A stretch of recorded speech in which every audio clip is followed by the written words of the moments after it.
자, 다음 질문인데요. 다음은 청소년 관련된 전문 지식을 질문하는 내용들인데요.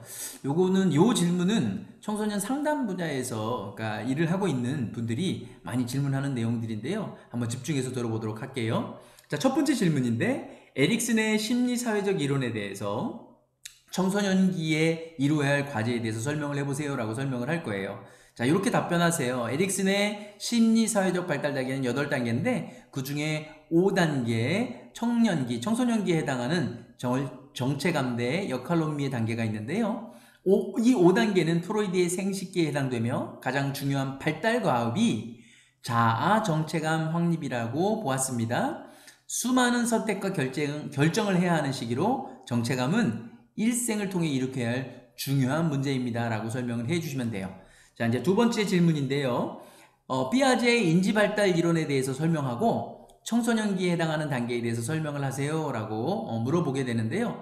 자, 피아제의 인지발달 이론은 1단계부터 4단계까지 이루어져 있는데 감각 동작기부터 형식 조작기까지 있는데 이게 청소년기에 해당하는 시기가 형식적 조작기 요 단계예요. 잠깐 설명을 해자보면 추상적 개념의 이해가 이루어지고 문제 해결에 있어서 형식적 조작이 가능하고 사물의 인과관계를 터득하며 문제 해결에 가설을 적용하고 가설 검증 능력이 있으며 추리력, 응용력이 발달하는 단계를 형식적 조작 단계라고 얘기를 합니다. 자, 이렇게까지만 설명을 해주시면 될 것 같아요. 자, 그 다음 질문인데요. 반두라의 사회학습 이론에 대해서 설명을 해보세요 라고 설명을 하면 자, 이렇게 설명하면 될 것 같아요. 학습이란 인간이 닮고 싶어 하거나 모방하고 싶어 하는 어떤 모델의 행동을 관찰하며 모방함으로써 학습이 이루어진다는 이론으로 관찰학습이라고도 합니다 라는 걸 설명을 해주면 되겠어요. 다음 질문은요. 메슬로우의 욕구 위계 이론에 대해서 설명을 하세요 라고 설명하면 여러분 이렇게 대답하세요. 인간의 욕구에는 기본적으로 5가지 욕구가 있는데 생리적인 욕구, 안전에 대한 욕구, 애정과 소속에 대한 욕구, 자아 존중감에 대한 욕구, 그리고 자아 실현의 욕구가 있으며 이러한 욕구들은 줄고 충족되지 못하면 높은 단계로 나아가지 못합니다 라고 설명해 주시면 될 것 같아요. 자, 다음 문제는 콜버그의 도덕성 발달 단계와 피아제의 도덕성 발달 단계에 관해서 한번 설명을 해주세요 라고 설명을 하면 이렇게 설명하세요. 도덕성이란 성악을 구별하고 옳고 그름을 바르게 판단하며 인간관계에 있어 지켜야 할 규범을 준수하는 능력으로 도덕성에 관한 이론은 인지발달 이론에서 파생된 것으로 도덕성 발달의 인지적인 측면은 피아제에 의해서 최초로 제시되어졌고 콜버그는 그 피아제 이론을 기초로 하여 도덕성 발달 이론을 정립하였습니다. 이렇게 설명을 해주시면 될 것 같아요. 자, 다음은 근접발달 영역인데요. 비고츠키의 근접발달 영역에 대해서 한번 설명해 보세요 라고 설명하면 이렇게 설명해 주시면 될 것 같아요. 학습자가 하나의 과제를 일상적 독립적으로 수행할 수 있는 사고 수준과 어떤 도움을 받아서 또 수행할 수 없는 사고 수준 사이에 있는 영역을 근접발달 영역이라고 하는데요. 자, 다르게 얘기하면 다른 사람의 안내나 협력을 받으면서 과제 수행이 가능한 사고 수준의 영역을 바로 근접 발달 영역이라고 합니다 라고 설명하시면 될 것 같아요. 자, 다음 문제예요.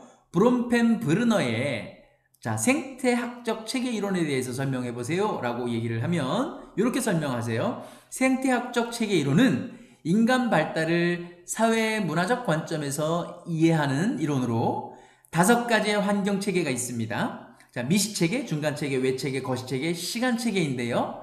이들은 아동, 청소년들이 둘러싸고 있는 직접적인 환경으로부터 그러니까 아동, 청소년이 살고 있는 문화적 환경까지를 모두 포함하는 것입니다 라고 설명을 하시면 될 것 같아요. 자, 그 다음에 다음 문제는요. 뒤르킹의 아노미 이론에 대해서 설명을 하세요 라고 하는 건데 자, 아노미는 무규범, 무질서, 가치관 혼란이라는 용어로 산업화로 인해서 사회가 변동하면서 기존의 가치관이 붕괴되어져 버리고 도덕적 규범이 없는 무규범의 상태가 된 것을 말을 합니다 라고 설명을 해주시면 될 것 같아요. 자, 다음은 존 듀이의 경험학습에 대해서 설명을 해주세요 라고 설명을 하면 이렇게 설명하세요. 경험학습은 경험의 전환을 통해 지식이 창조되는 과정을 설명합니다. 자, 듀이는 학습자와 교과 과정의 연속성을 강조하였습니다. 자, 하지만 많은 학자들이, 진보주의 학자들은 교과 과정을 완전히 무시하고 오로지 학습자의 즉각적인 흥미나 관심만을 존중하였는데 그렇지 않다라는 것들을 여러분들이 설명을 해주면 될 것 같고, 놀이나 일, 그 다음에 지리와 역사를 알아가는 단계, 과학적인 논리적 지식 단계, 이런 것들이 한 이해가 되어질 수 있을 겁니다. 자, 다음 문제는요, 청소년 문화 중에 타일러 문화에 대해서 설명을 하세요 라고 이야기를 할 텐데요. 자, 영국의 인류문학자인 타일러는 이렇게 얘기해요. 문화를 지식, 신앙, 예술, 도덕, 법률, 관습 등 인간이 사회의 구성원으로서 획득한 능력 또는 습관의 총체를 말합니다 라고 얘기를 하는데, 자, 요걸 토대로 청소년 문화란 청소년들이 가지고 있는 행동 양식, 사고방식, 심리적 취향, 말투, 의상 등을 통틀어 말한다 라고 설명을 할 수가 있습니다. 자, 이제 다음으로는 실제 문제 내는 거랑은 큰 상관은 없지만 제6차 청소년 정책 기본 계획에 대해서 간단히 한번 설명을 좀 해보려고 해요. 제6차 청소년 정책 기본 계획이 아까도 설명을 했듯이 실제 5년 동안 어떻게 청소년들을 위해서 정책을 펼쳐나가겠습니다 라는 내용에 대한 기준이 되는데요. 이것을 간단히 설명하도록 해보도록 할게요. 첫 번째 큰 카테고리가 청소년의 참여 및 권리 증진이에요. 청소년들을 실제로 사회에 정책에 어떻게 참여할 수 있도록 노력을 하겠다라는 내용인데, 1-1이 청소년 참여의 확대예요. 1-2가 청소년의 권리 증진의 기반 조성이에요. 1-3이 청소년의 민주시민 성장의 지원이에요. 자, 여기에 보면 청소년 민주시민 성장 지원에 청소년 시민의식 함량, 양성평등의식 제고, 청소년의 인성 함량을 위한 지원 강화. 질문을 이렇게 할 수 있을 거예요. 자, 청소년 정책 기본 계획 중에서요, 청소년들의 민주시민 성장을 위해서 어떤 노력을 하고 있죠? 그게 청소년 시민의식 함량하고 양성평등의식 제고하고 청소년의 인성 함량을 위해서 지원 강화를 하려고 노력을 합니다. 자, 이렇게 해주시면 될 것 같아요. 자, 두 번째 카테고리를 보는데요, 청소년 주도의 활동 활성화예요. 첫 번째가 2-1이 청소년 활동 및 성장 지원 체계 혁신이라고 되어져 있고, 2-2가 청소년 체험 활동의 활성화, 그 다음에 2-3이 청소년 진로 교육 지원 체계 강화, 이렇게 되어져 있는데요.